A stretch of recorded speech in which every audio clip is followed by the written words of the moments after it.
السلام علیکم ګرانو کتونکو ښه راغلاست. امید لرم چې ټول به روغ جوړي. زه یم جاوید خان. ګرانو کتونکو د برازیل بشردوستانه ویزې ته به تاسو اسنادونه څنګه لیږئ، خپل اسنادونه به څنګه ورته ایمیل کوئ. د دغې ویزې لپاره به ګرانو کتونکو تاسو اپاینټمنټ یا مصاحبې وخت څنګه اخلئ.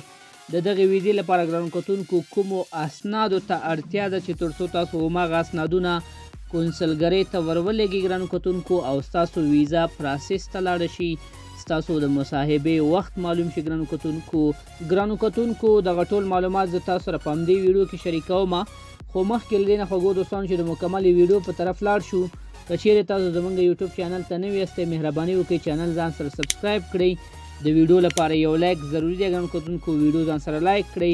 ګرانو کتونکو تاسو کولی شئ چې د دغې ویزې لپاره خپل اسنادونه په تهران کې د برازیل کونسلګرۍ ته ورولېږئ او هلته کې اپاینټمنټ واخلئ یا مصاحبه واخلئ. او بل ګرانو کتونکو تاسو کولی شئ چې د دغې ویزې لپاره خپل اسنادونه په اسلام آباد کې د برازیل کونسلګرۍ ته ولېږئ او هلته ګرانو کتونکو تاسو اپاینټمنټ واخلئ، د مصاحبې وخت واخلئ ګرانو کتونکو، تر څو چې تاسو لاړ شئ هلته انټرویو ورکړئ، مصاحبه ورکړئ او هغې نه وروسته ګرانو کتونکو ستاسو ویزه راشي. ګرانو کتونکو د دغې دواړو کونسلګریانو ایمیل هم ما تاسو د همدې ویډیو په ډسکرپشن کې اچولی دی، تاسو کولی شئ د هغې ځینې واخلئ. اوس راځم ګرانو کتونکو تاسو سره د دغې دواړو هیوادونو طریقه شریکوم چې له دې ځینې به تاسو خپل ایمیل څنګه لیږئ. وګورئ ګرانو کتونکو تاسو به په خپل کمپیوټر یا موبایل کې لاړ شئ، یو براوسر به داسې راخلاص کړئ. کله چې ګرانو کتونکو براوسر راخلاص کړئ بیا به تاسو خپل جیمیل راخلاصوئ.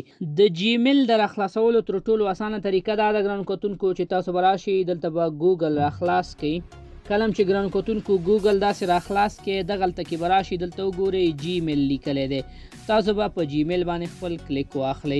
که تاسو دلته کې په کمپیوټر کې یا په موبایل کې جیمیل اکاونټ یو ځل لاګین کړی وي نو ډایرکټ به ستاسو جیمیل راخلاص شي.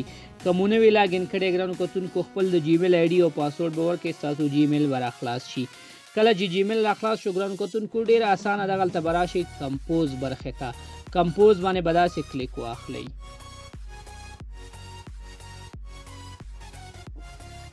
کله چې ګرانو کتونکو کمپوز باندې کلیک واخستو نو تاسو ته نوی میسیج یا نوی ایمیل راځي. په ایمیل کې درې برخې ډېرې زیاتې مهمې دي. اول ټو بیا سبجیکټ دی ګرانو کتونکو او بل اټچمنټ دی. ګرانو کتونکو که چیرته تاسو وغواړئ چې خپل اپاینټمنټ یا مصاحبه په تهران کې ځان لپاره معلومه کړئ یا مشخصه کړئ، هلته لاړ شئ انټرویو ورکړئ، نو ستاسو هیڅ ډول اسنادونو ته اړتیا نشته دی. دغلته به راشئ ګرانو کتونکو، په دې ځای کې به ورته تاسو خپل ایمیل ولیکئ. زه دلته راځم ګرانو کتونکو د تهران ایمیل ورته اچوم. وګورئ ګرانو کتونکو په ټوکې ما ورته ایمیل ولیکو. دا خوږو دوستانو په تهران کې د برازیل د کونسلګرۍ ایمیل دی چې تاسو دلته کې خپل اپاینټمنټ اخلئ یا د مصاحبې یا د ملاقات وخت دلته کې مشخصوئ. له دې نه وروسته به راشئ سبجیکټ ته. سبجیکټ ډېر زیات مهم دی ګرانو کتونکو. په سبجیکټ کې به ګرانو کتونکو یوازې تاسو ولیکئ اپاینټمنټ، نور به هیڅ هم نه لیکئ. بیا به داسې لاندې راشئ، لاندې ډسکرپشن یا د ډیټیلسو برخه ده. په ډسکرپشن کې به ګرانو کتونکو تاسو داسې ولیکئ فرست نیم. کله چې فرست نیم ولیکو بیا به کولن ولګوئ، لږه فاصله به ورکړئ، دلته به تاسو خپل نوم ولیکئ. لکه زه راځم ګرانو کتونکو، کله چې ګرانو کتونکو نوم ولیکو بیا به انټر واخلئ، لاندې به راشئ، دلته به تاسو ورته ولیکئ لاست نیم. لاست نیم کولن، بیا به فاصله واخلئ ګرانو کتونکو او په دې کې به تاسو ورته خپل تخلص ولیکئ. ګرانو کتونکو دغه په تهران کې د برازیل په کونسلګرۍ کې د انټرویو اخیستلو مکمل د ایمیل طریقه ده. صرف همدومره معلوماتونه به تاسو ولیکئ چې ایمیل ادرس به ولیکئ ګرانو کتونکو. په سبجیکټ کې به اپاینټمنټ ولیکئ، خپل فرست نیم او لاست نیم دا به هم د پاسپورټ مطابق ولیکئ. له دې نه وروسته به راشئ په سینډ باندې به داسې کلیک واخلئ. کله چې په سینډ باندې کلیک واخلو ګرانو کتونکو دغه ایمیل به لاړ شي. ګرانو کتونکو کله چې دغه ایمیل سینډ شو نو بیا ستاسو ته بیرته کې ریپلی راځي. هغه ریپلی ستاسو جواب نه دی، بیا به تاسو انتظار باسئ، یو میاشت یا 2 میاشتې او بعضې وخت 3 میاشتې هم وخت نیسي. 3 میاشتو کې تاسو بیرته جواب راځي چې په دغه تاریخ په دغه نیټه باندې تاسو ته اپاینټمنټ راځي. نو ګرانو کتونکو دا چې اپاینټمنټ څنګه راځي کوم ایمیل راځي هغې باندې زه هم تاسو ته ویډیو جوړوم چې دغسې یو ایمیل تاسو ته راځي هماغه ایمیل مطابق بیا تاسو کولی شئ چې لاړ شئ تهران ته او هلته کې انټرویو ورکوئ یا اپاینټمنټ ورکوئ نو ګرانو کتونکو ستاسو ویزه به د هغې نه وروسته تاسو ته پراسس شي او رابه شي. اوس راځو ګرانو کتونکو په پاکستان اسلام آباد کونسلګرۍ کې چې کوم د برازیل کونسلګري ده هلته کې به ګرانو کتونکو تاسو څه ډول ایمیل کوئ سیم ټو سیم همدغه ایمیل دی هیڅ فرق پکې نشته دغه ایمیل به ګرانو کتونکو زه تاسو ته په ډسکرپشن کې واچوم صرف ګرانو کتونکو هغه ایمیل به راواخلئ او په دې ځای کې به واچوئ دلته به د پاکستان ایمیل البته تاسو واچوئ د تهران ایمیل به له دې نه داسې کینسل کړئ. له دې نه وروسته ګرانو کتونکو په سبجیکټ کې به دې ته هم اپاینټمنټ ولیکئ خپل فرست نیم به ولیکئ خپل لست نیم به ولیکئ. ولې ګرانو کتونکو که چېرته تاسو وغواړئ چې په اسلام آباد کې د برازیل په کونسلګرۍ کې د ویزې لپاره اپاینټمنټ واخلئ یا انټرویو لپاره وخت مشخص کړئ صرف همدغه شیان کافي نه دي ګرانو کتونکو تاسو به خپل اسنادونه هم ورلیږي. دا چې تاسو کوم یو اسنادونه ورلیږي ګرانو کتونکو زه به راشم تاسو به دغه اسنادونه هم معرفي کړم.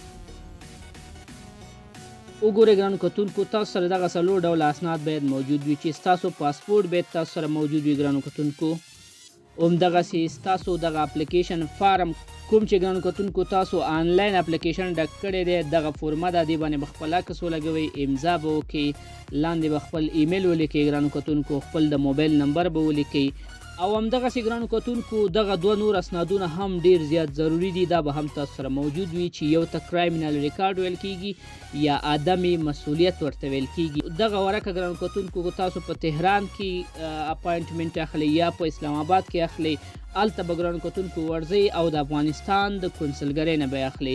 په اسلام آباد کې چې د افغانستان کومه کونسلګري ده هغې نه دا ورکه تاسو ترلاسه کولی شئ او که په تهران کې تاسو اپاینټمنټ ورکوئ نو په تهران کې ګرانو کتونکو د افغانستان کونسلګرۍ نه دغه ورکه تاسو اخیستلی شئ چې تاسو هلته ورځئ او ورته وایئ چې موږ ته د عدم مسؤلیت یا کرایمینل ریکارډ ورکه راکړي نو 2-3 ساعتونو کې دغه ورکه تاسو ته ګرانو کتونکو هلته کې هغوی جوړوي. له دې نه وروسته ګرانو کتونکو یو بل سند چې هغه هم ډیر زیات مهم دی او دغه سند هم باید تاسو په ایمیل کې ورولېږئ چې هغې ته ویل کېږي فلایټ ټیکټ ریزرف.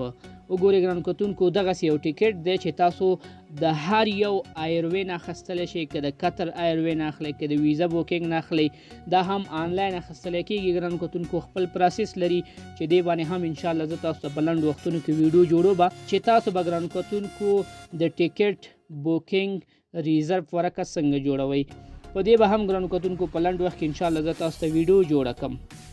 اوس راځو ګرانو کتونکو د اسنادونه به تاسو څنګه دلته کې اپلوډوئ ډیر اسانه تاسو به راشئ دغه برخه کې وګورئ دا اټچمنټ والا آیکن چې دی په دې اټچمنټ باندې به داسې کلیک واخلئ په اټچمنټ هم چې کلیک واخستو ګرانو کتونکو بیا به راشئ په خپل کمپیوټر کې په هر فولډر کې چې تاسو سره دغه اسنادونه وي ټول به دغسې یو ځای سلیکټ یا انتخاب کړئ بیا به یې را اوپن کړئ. د اوپن نه وروسته به پرېږدئ چې تر څو دغه ټول داسې اپلوډ شي تاسو به تر هغه وخته پورې ایمیل نه لیږئ تر څو چې د اسنادونه اپلوډ شوي نه وي نو لږ انتظار ورته کوو ګرانو کتونکو.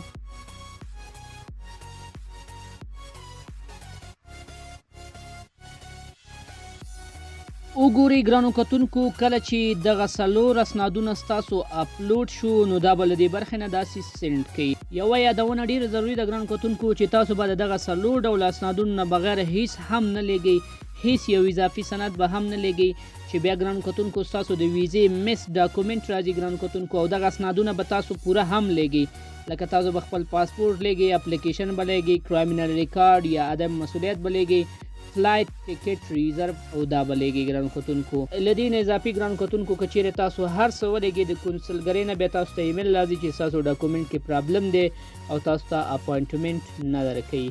نو په دغه طریقه باندې تاسو کولی شئ ګرانو کتونکو چې د برازیل بشردوستانه ویزې لپاره په دغه 2 هیوادونو کې یعنی په ایران کې او په پاکستان کې خپل ایمیل وکړئ اپاینټمنټ واخلئ یا اسنادونه هلته کې واستوئ.